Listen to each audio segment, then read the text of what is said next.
Thank you for joining Limping on Cloud 9. My name is Jonathan Nato. I am your host, and you've guessed it. I am here with Hamad Zaidi. Hamad, how's everything going today? Everything's great. How you doing, Jonathan? Everything's going pretty well on my end. I can't complain. Nobody's listening. Yeah. Hey, so what are we talking about today? Oh no, it's your podcast. You tell me. I think I want to go further on, not further, but a story tied into the last one we told. Because the last one, Guns and Mirrors, if people haven't listened to that one yet, that is a fun one. Not fun as in happy, fun as in interesting and odd. Totally. But still fun. Yeah, totally. Absolutely. So check that one out. So same time frame, I'll take you guys back to 1980. So my childhood dream was to see the Royals win the World Series, right? Yeah. But growing up, they'd never gone to the World Series. So the fall of 1980, they're in first place. And not only, well, of course, they're in first place, they win their division, and then they play the Yankees in the playoffs. Yeah. Right? But that year, unlike any other, not only did we beat the Yankees to get to the first World Series, but we swept them. Nice. Right? It was 3-0, and I'll still tell you today, I was in Kansas City still 5 years later, 1985, when the Royals actually won the World Series, right? Against St. Louis in a World Series, they probably shouldn't have won because there was a bad play, a bad call in Game 6 that should have given St. Louis the championship. Yeah. But I don't care, even though my wife is from St. Louis. I still stand on the fact that a win is a win is a win, and it's still a W in the column. Right? It doesn't matter how it got there. Exactly. So why I'm mentioning 85 is because to this day I still believe the celebration in 1980 when we beat the Yankees to get to the World Series was a lot larger than when we actually won the World Series 5 years later. Man. Right? Because it was beating the big bad New York Yankees. It was going to your first World Series, right? Yeah, totally. So here's where the story goes then.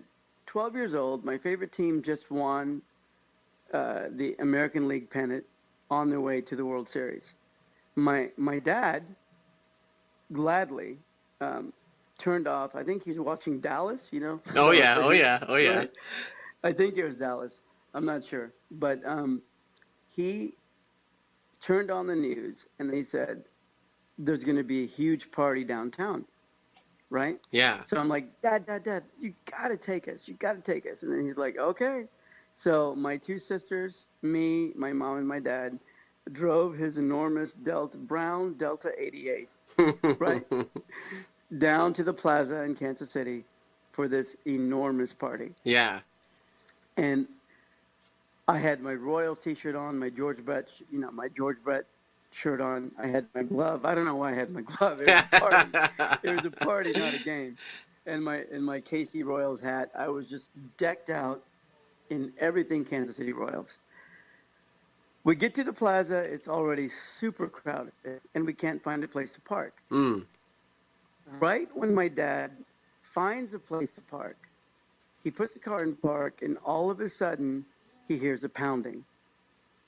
And I turn around, all of us turn around, and then there's another pound. And then we look the other way, and all of a sudden, there's 3 or 4 people around our car, slamming on the window, saying, get the hell out of our country, leave, right, you're not welcome here. And, with the last story I told, the Guns and Mirrors story, when we talked about, feeling like I was not accepted as an American for the first time. Right. This story happened literally 2 months after that story. So that was the same time. Yeah. Right?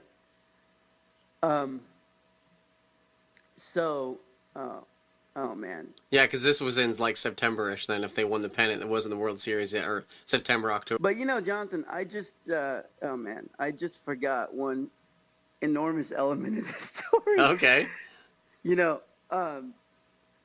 The fall prior, like fall of '79. Yeah.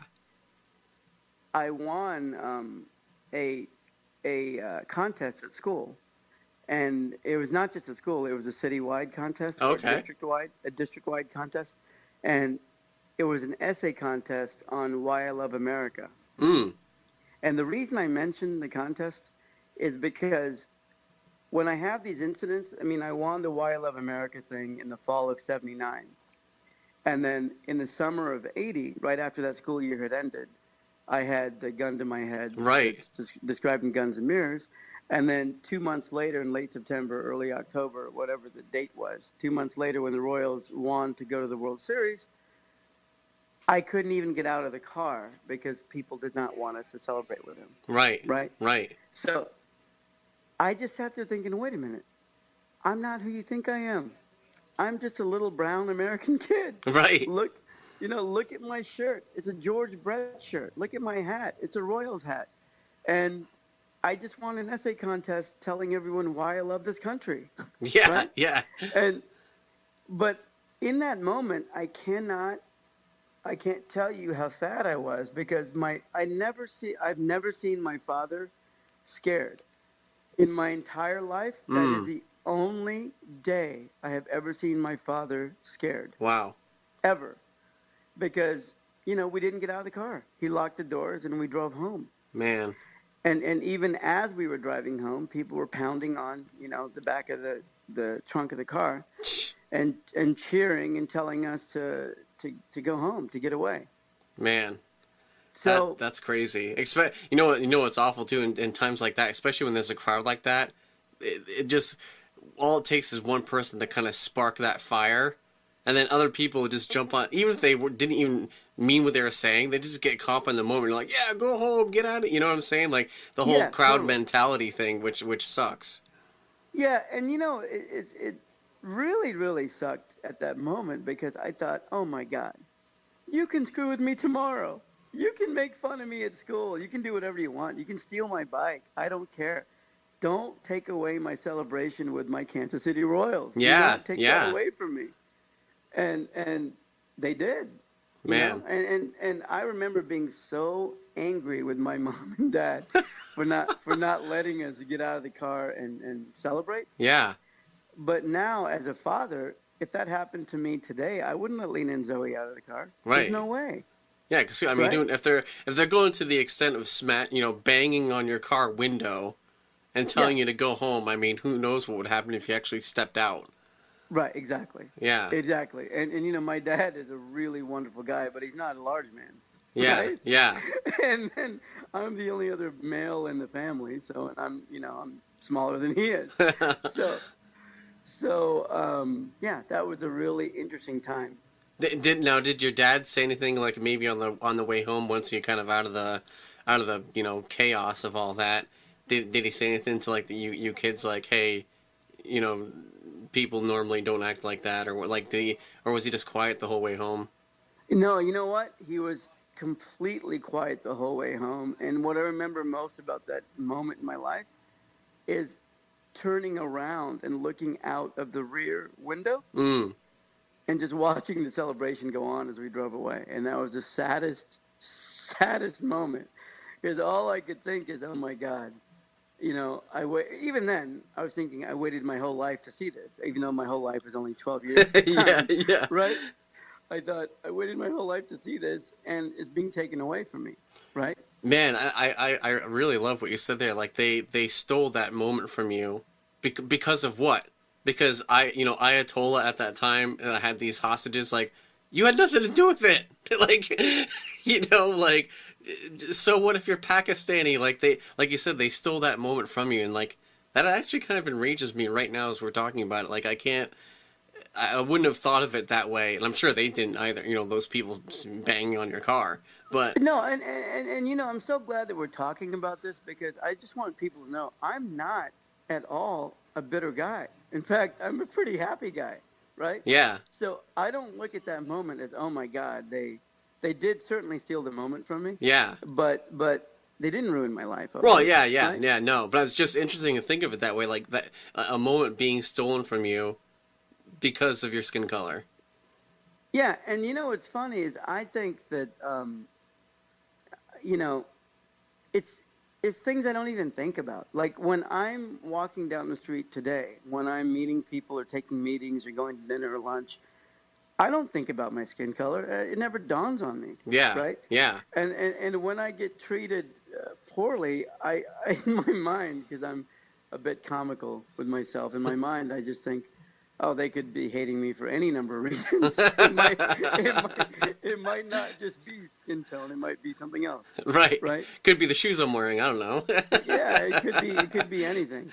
And one thing I will say about this is I got to tell you, man, Lena and Zoe are in kindergarten right now. Mm. And young children, they don't have any of these issues. Hopefully we'll have a generation that doesn't have these issues, Yeah, right? yeah, But they have, Caucasian friends, Asian friends, African American friends. They have friends, but children don't really treat each other differently. They no, just like so and so's my friend. Period. Right? yeah, yeah. So it always makes me think: at what point do we change? Mm. Because as children, we just loved anyone that would want to be our friend, Yeah, right? yeah. So it's really interesting now. It's a really interesting time to remember. I wanted to circle back around to that essay you mentioned. I meant to ask you. Do you remember any of what you wrote in it? It's funny you asked me that. When I knew I wanted to talk about this, I started to try to remember, Yeah. and all I can remember is what the colors mean to me. And this could be wrong, but I do remember saying, "Blood from the flag is the blood that we shed in the wars." Mm. White in the stars is the purity that we stand for, and Mm. blue is the vast oceans that denote our freedom. Of course, I didn't use words like denote. Right. Yeah. I was 11 years old at the time. Yeah. But the interesting thing about that is I remember my mom, who at the time managed a 7-Eleven. I remember my mom found out that I won the award, Mm. and she took off early to come see it because I had to, recite my essay in front of the school. In the Oh, okay. cafeteria, Okay, yeah. right? And all I remember from that moment, two things. One, I can't believe that I actually won this. And you know what's really weird? I still remember who took second place. I'm pretty sure it was John Ingalls, who is, still a friend of mine that I keep in touch with on Facebook. Nice. And when you write something that you really pour your heart out at, and you just think, I hope somebody recognizes it. Yeah. And I remember when they were reading the top three, I forget who was third place, but they read the third place and they read John Ingalls. And my thought is, okay, so I guess, maybe I didn't write something that was memorable or good. Yeah. And then they called my name just in the way that I remember that they really destroyed my name. Right? They're like, and who won today is like Hamid Zayadi. And all I could think is, Hamid? I mean, like, I've been in your school for 5 years. Come on. I'm the only like South Asian kid in your school. Right. Right? I'm the only one. You have one name to figure out. So, anyway, but I also remember reciting it and looking into the crowd and seeing my mom crying. And at that age, I didn't know if she's crying because she liked it or if she hated it. Yeah. Right? But now looking, why I want to call this podcast, the title of it, Why I Love America, is because that, even though it's about the Royals, it was one of the first times that something that I did creatively was recognized. And when I'm that young, I'm thinking, okay, I love playing sports, but I'm not good at it. Right? I can't be good at it because of physical limitations. Yeah. And I would kill to be a rock star, play guitar, but one hand doesn't work. So that's not going to happen, right? Yeah. And so the one thing that I thought I was decent at was writing. And it was my thing. I mean, when things, what I used to do, and this is a crazy thing to talk about, but it kind of makes sense. when I'd feel bad about anything, when I'd feel like the world's crashing down on me, I'd go in my room and I'd put on albums. You know, like I said in the previous podcast. Yeah. Usually the Beatles. But if it wasn't the Beatles, it would be Pink Floyd, it would be Dark Side of the Moon or The Wall, or it would be The Who, or it would be the Eagles' Hotel California, right? Yeah. And what I would do is I'd listen to them on my COS headphones, right, with wired headphones. Oh, right? yeah. And with the lights off. And all I would do is I'd listen to the lyrics of the songs, and I'd feel the pain that the rock stars were going through as they sung their lyrics, right? And I remember laying in bed and thinking, okay, John Lennon gets me. You know, Don Henley from the Eagles, he gets my pain. Yeah. I mean, if you listen to some of the lyrics of Hotel California, and be like, yeah, he gets it, right? And so writing is something I always wanted to be decent at doing.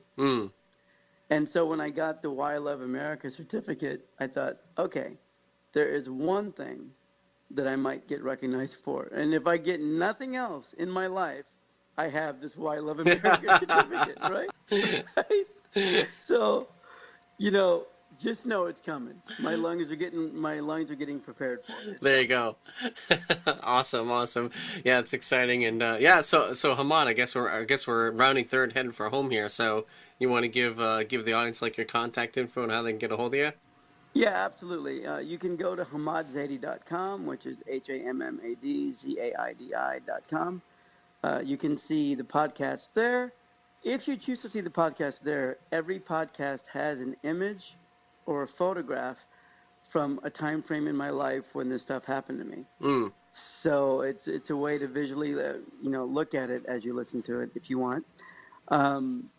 You can also go to iTunes. You can research. Oh, one thing I wanted to make sure people understood is if they listen to it on iTunes, they would search for my name. Yeah. Not necessarily for Limping on Cloud 9. Yeah, I think it'll come up either way, will it? It's funny because I searched for Limping on Cloud 9 and it didn't come up, and I searched for my name and it did. Okay, you know what? I think I didn't use Limping on Cloud 9 as a keyword, which I'm not sure why I didn't do that, so that might be why. Okay, but if you listen to it on iTunes, please, if you like what you hear, please give us a positive review. Those reviews help. And, Jonathan, you can talk about the tweeting and every other social media platform we're trying to get noticed on. Absolutely. Yeah, so, help share Hamad's podcast on Twitter, Facebook, Google+, Reddit, whatever you visit daily and take a look at, Instagram, Pinterest, whatever it is. We appreciate any sharing on any social media site. And, thank you for listening. Thank you for downloading. Like Hamad said, reviews help immensely for this podcast to be found. So please leave a review.